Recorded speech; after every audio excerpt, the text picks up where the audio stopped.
Dragnet. Ladies and gentlemen, the story you are about to hear is true. The names have been changed to protect the innocent.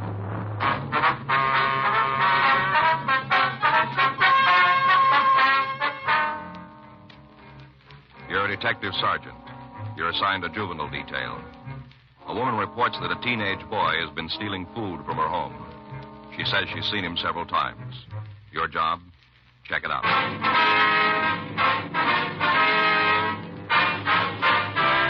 Dragnet, the documented drama of an actual crime. For the next 30 minutes, in cooperation with the Los Angeles Police Department, you will travel step by step on the side of the law through an actual case transcribed from official police files. From beginning to end, from crime to punishment, Dragnet is the story of your police force in action.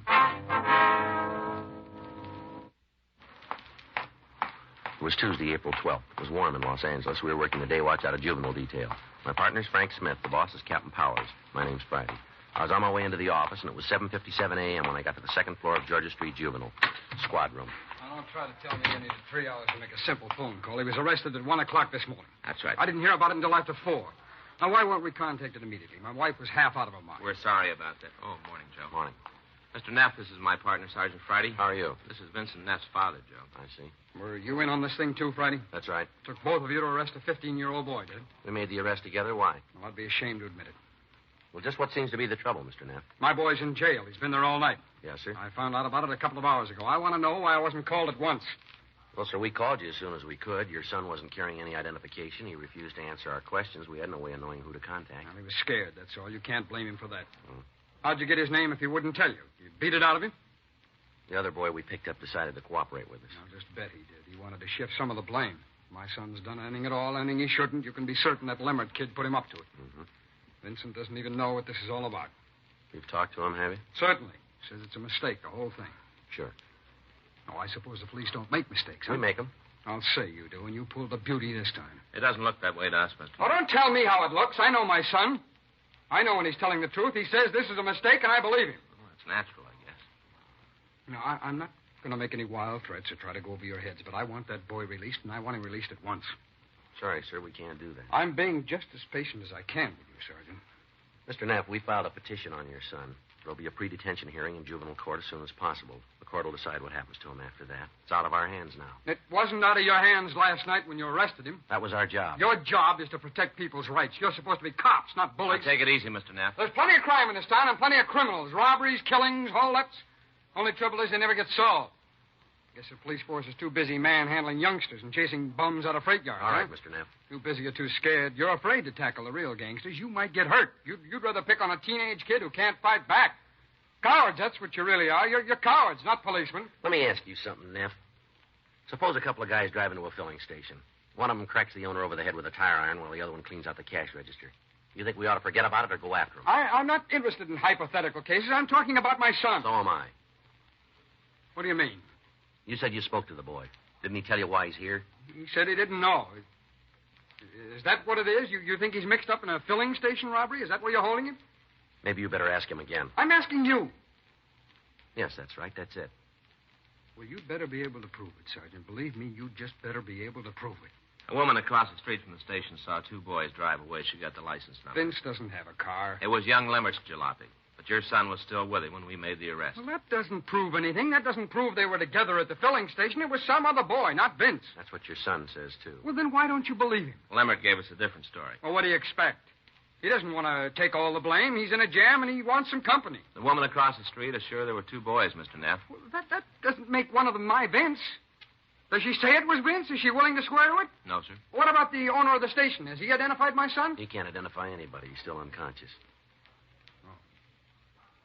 Well, I'm sorry for him, of course, but you haven't got any right to blame Vince. And you haven't got any evidence against him either. We got the tire iron that was used in the slugging, Neff. Well, what about it? We had it checked by Leighton Prince. Well? They found a set. Well, they can't be Vince's fingerprints. They can't be. I'm afraid they are. Oh. No, you're wrong. You made a mistake. Not this time. Look, we're sorry, Mr. Neff. Oh, Why would Vince do a thing like this? There's no reason. He's had everything. Everything we could give him. It'd be different if we were poor, if he didn't get an allowance every week. Yeah. There's just no reason. Well, sir, I guess he found one. Well, I'm sorry. Sorry if I was a little rough on you. It's all right. I better get on home now. His mother will... She'll want to know if he's all right. Yes, sir. Oh, there's one thing. Yes, sir. If he really did this terrible thing, I'm glad you caught him right away, right after it happened. Now we've got a chance. Sir? But it won't happen again.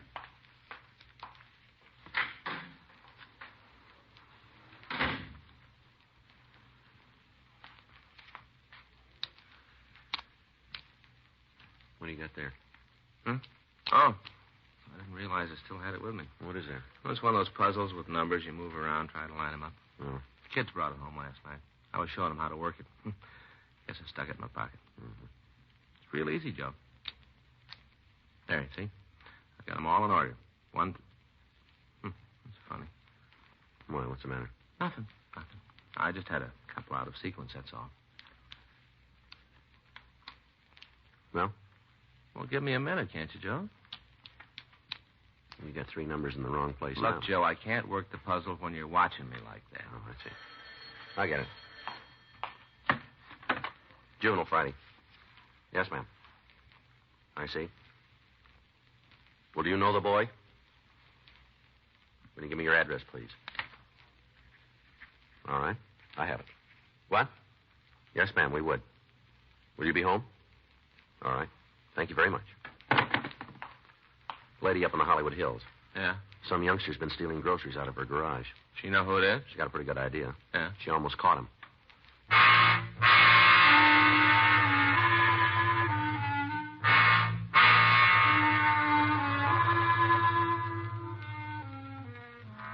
Frank and I left the office and drove out to a hillside address on Edgewood Drive, 2 miles north of Hollywood Boulevard. It was 9:17 a.m. when we got there. Well, there isn't too much to tell. Week, 10 days ago, I started missing things from the garage here. What sort of thing? Canned goods. I keep an extra supply on those shelves over there in the corner. I see. But there wasn't much gone, just a couple of items now and then. First, I wasn't even certain. I thought maybe I'd used them up myself and forgot about it. Mm-hmm. Then this morning, I saw him. It was right after Clarence went to work. Well, now, about what time would that be? 7 a.m. That's when he leaves. No later than 5 after. Mm-hmm. I was doing up the breakfast dishes, and I heard somebody fussing around the garage. By the time I got to the back door, he was sneaking off across the yard. I gave a shout, started after him. What happened then? I guess my yelling kind of took him by surprise. Anyway, he turned around and dropped the stuff he was holding. He sure didn't wait to pick it up, though. He started off as fast as his legs would carry him. He headed up the hill there. That was the last I saw of him. Well, now, just what was it he dropped, Miss Roman? A couple of cans of my groceries and a big paper bag. That's it, there on the stool there. Mm-hmm. I looked inside. Maybe I shouldn't have, but I thought it might be some more of my canned goods. That's all right. What do you got, Joe? Books? Huh? Books here. Huh? Theoretical Physics, Principles of Dynamics, Frontiers of Molecular Structure. Couldn't make head nor tail of them myself. Must be something he's studying. Yes, ma'am. His name in him? No. No, they're all from the Hollywood Library. Mm-hmm. One of you tell us what he looks like, Miss Roman. Yes, I guess so. First off, I'd say he looks like books. Has he? You know, the studying Oh, type. yes, I see. Sort of thin and pinched. Mm-hmm. Blondish hair. Light complected. About how tall is he? 5'6" or 7. Might look taller than he really is on account of being so thin. Mm-hmm. About how old would you say he was? 15, 16, somewhere in there. Just a youngster. Did you notice his clothes? Hat on, pants looked pretty worn. And the sweater. What about the color? The sweater was blue. Pants were too faded to tell. Mm-hmm. Now, I want you to understand one thing, Mr. Friday. Yes, ma'am. I'm not real upset about him taking our food. If he needs it, that is. It just seems to me there ought to be a better way of going about it. Nobody has to steal. Yes, ma'am. Is today the first time you ever saw this boy, Miss Roman? Oh, no. I've seen him a couple of times before. One or two mornings he walked past the house on his way down the hill. Other evening I saw him heading back up. Of course, I didn't connect him with my missing groceries then. Well, we'll have a look around. If he just lives up on the hill, he shouldn't be too hard to find. Oh, no. No, Mr. Friday. He doesn't live up there. Nobody does. Ma'am? Edgewood Drive gives out 100 yards beyond us, just around the next curve. Oh, I see. We're the last house.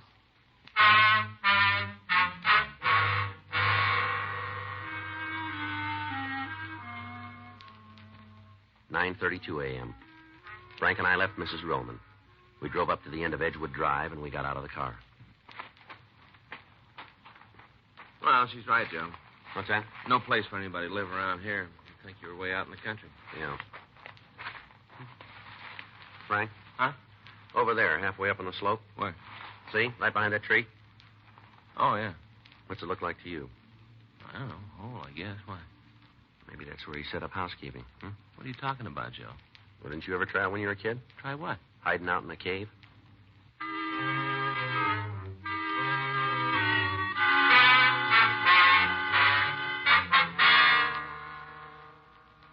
We climbed up the side of the hill. About 200 yards east of the road, we came to a small hole. Behind this opening was a shallow natural cave. Frank and I crawled inside. The cave was about 8 feet long and 4 feet wide. The boy we were looking for was not there, but there was plenty of evidence that this was where he'd been living. The sleeping bag was rolled up in one corner. Beside it was a small supply of canned food. We found 10 or 12 notebooks filled with handwritten mathematical equations and some 50 textbooks on advanced physics or higher mathematics. He sure believes in making use of the public library. Yeah, he does, doesn't he? Just about every branch in town. Well, I suppose there are worse things he could be reading. Yeah. Looks like they aren't all library books. What do you got, Joe? There's a couple here with book plates. Huh? Owners' names in them.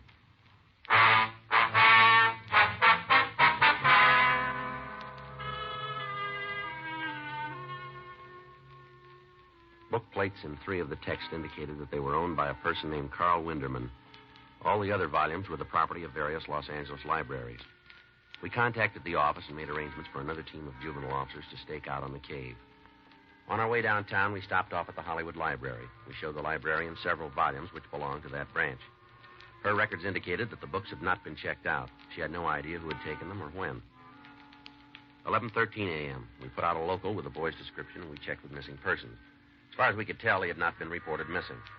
11:46 a.m.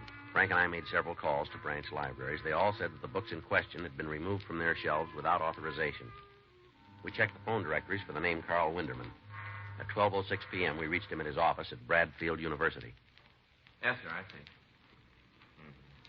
Well, that'd be up to you, sir, any time you say. That'd be fine with us. Yes, sir. Well, thank you very much. That's the right guy, Joe. Head of the physics department. Mm-hmm. Do you know anything that might help us? Yeah, he knows the boy.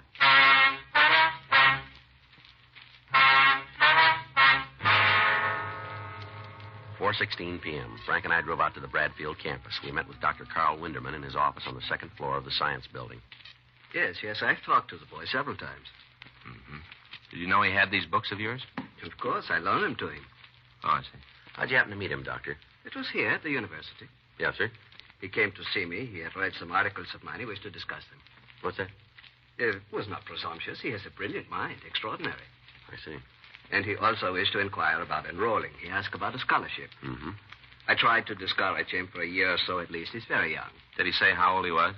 18, that is what he told me. I'm afraid it is not the truth. About how old would you say he is? Perhaps 16. Do you know his name, sir? Peter. And his last name? I suppose he told me, but I'm afraid I do not remember. The typical absent-minded professor. What about his family? Did he mention them? No. I imagine they are not well-to-do. The way he was dressed, the inquiry about a scholarship. Yes, sir. Did he say where he lives?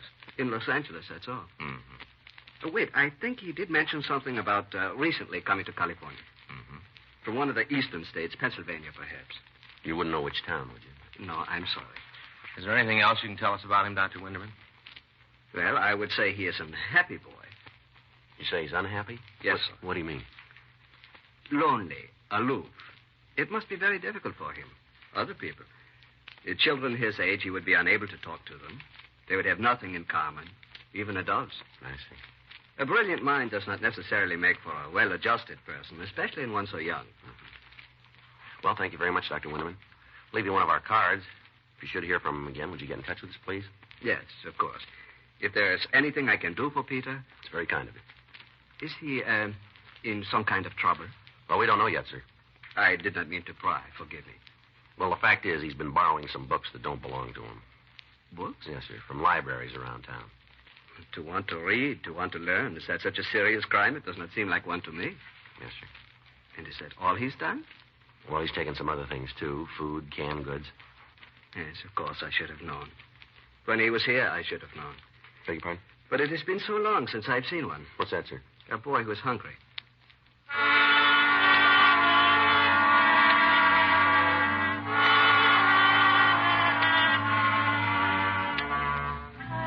Frank and I went back to the office. The officers on stakeout reported that the boy had not returned to the cave. The stakeout was continued. 7:48 p.m. You still fooling with that thing? Oh, I wasn't even thinking, Joe. It just happened to reach in my pocket. Let me see. Did you get him in order yet? I wasn't trying, Joe. I told you I didn't even know I was fooling with it. I get it. I wasn't trying. Yeah. Juvenile Friday.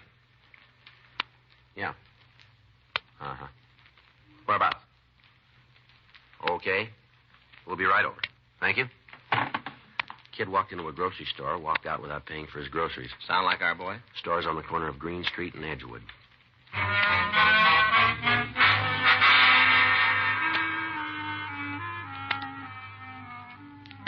Frank and I drove out to the Huggin grocery store on the corner of Green and Edgewood. 8:17 p.m. We pulled up and went inside.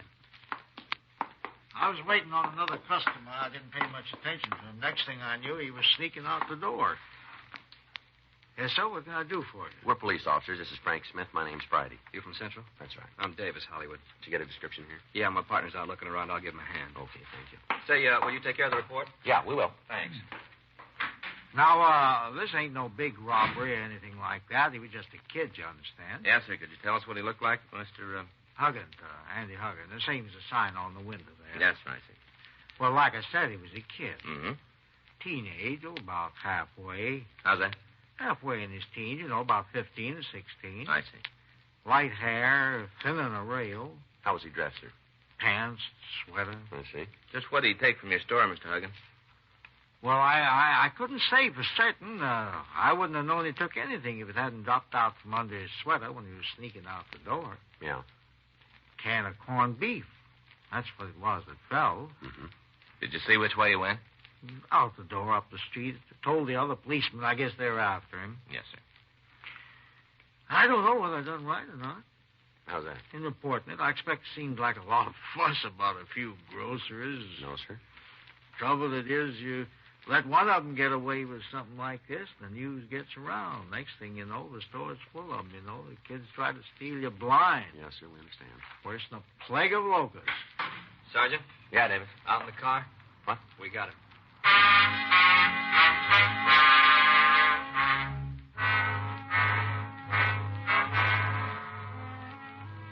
The patrol car officers had found the boy hiding in an alley a few blocks west of the grocery store. We transferred him to our vehicle and drove him down to Georgia Street. 9:46 p.m., we took him up to the interrogation room for questioning. Sit down, son. All right, now you want to tell us about it? About what? Well, let's start with your name, huh? Well, Paul Paul what? Jones. You sure about that, are you? I don't know my own name. Yeah, you should. Where do you live, Paul? San Diego. What are you doing in L.A.? Just looking around, that's all. Mm-hmm. What's your address, son? Huh? In San Diego. What's your address? I don't know. You know your name, but you don't know where you live. Only moved to California a few weeks ago. You live with your folks? Sure. They have a telephone? Uh-uh. What's father's name? Bill. Bill Jones. How long you been in Los Angeles, son? Just today. Just today. Hitchhiked in this morning. Did you ever hear of a man named Carl Winderman? Who's he? Now, look, Pete, you're not doing yourself any good here. Did you hear what I said? My name's Paul. Why'd you steal that stuff from the grocery store, son? I don't know. What kind of an answer is that? You're in trouble, Pete. Serious trouble. Am I? All right, you won't tell us, we'll tell you.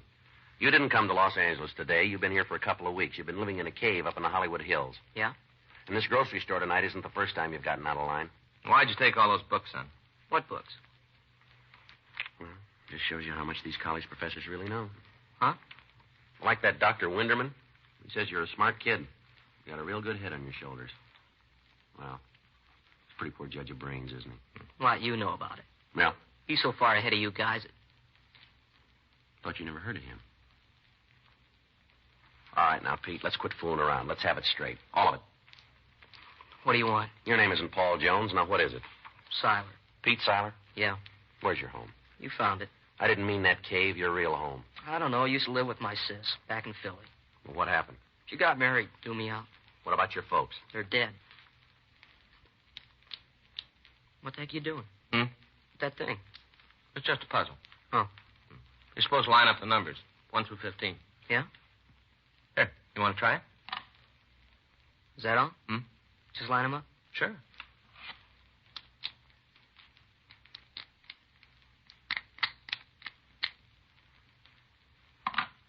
Now what?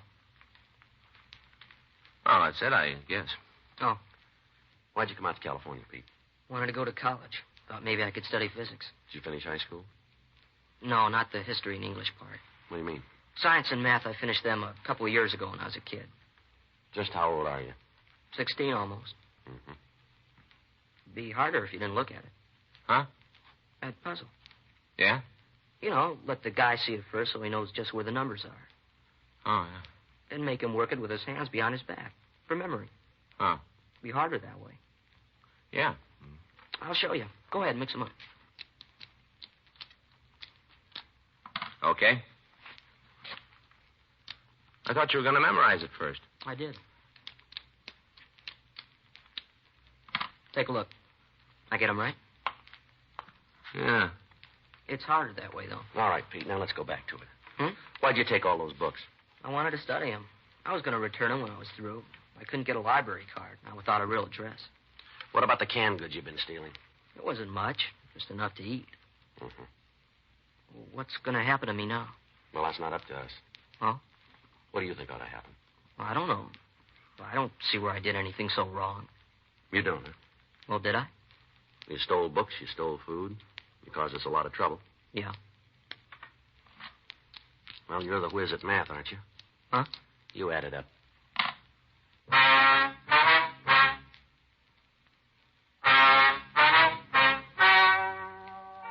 Ladies and gentlemen, the story you've just heard is true. The names were changed to protect the innocent. On April 16th, the hearing was held in juvenile court, the state of California, in and for the county of Los Angeles.